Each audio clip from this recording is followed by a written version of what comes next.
Jemput makan kau mah. Sambil tu mau kita tengok satu VT ni.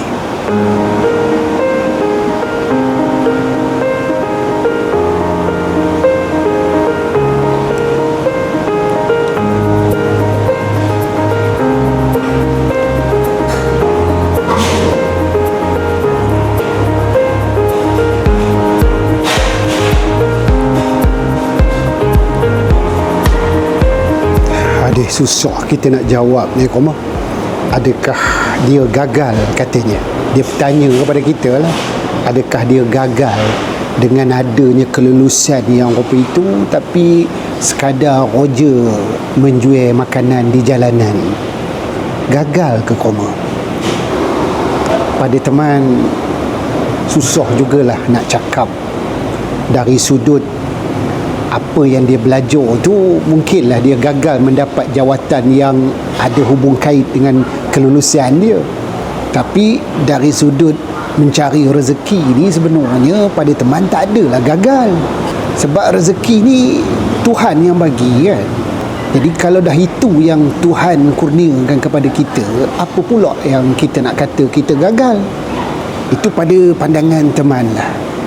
Tapi memanglah dalam dunia kita sekarang ini, kesukaran untuk mendapat kerja walaupun dah ada kelulusan yang cukup tinggi, macam dalam cerita ni tadi ada ijazah dalam bidang kimia, berjaya lah tu dalam pendidikan ya, tetapi tak ada kerja yang betul-betul berkait dengan kelulusan dia, dan akhirnya dia hanya mampu dan boleh melakukan ialah berniaga.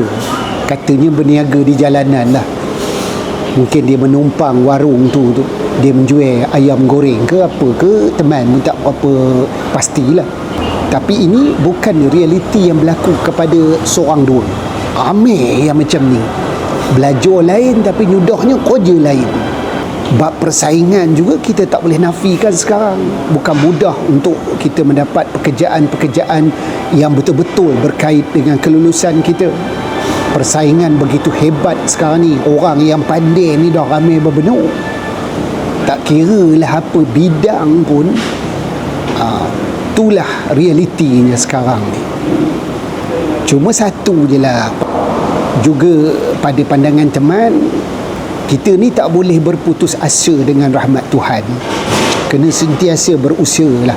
Mohonlah kerja-kerja yang berkaitan di sana, di sini, sektor swasta ke kerajaan ke, tak boleh berhenti. Kena sentiasa follow.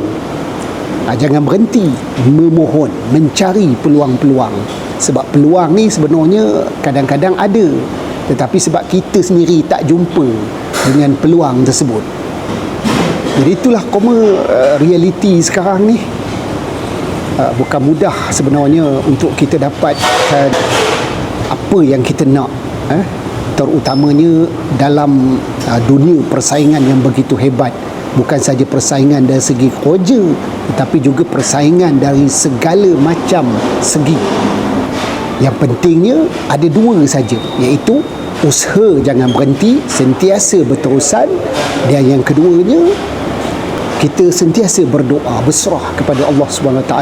Semoga apa yang kita hajat tu dimakbul oleh Allah SWT. Mau makanlah kau mah.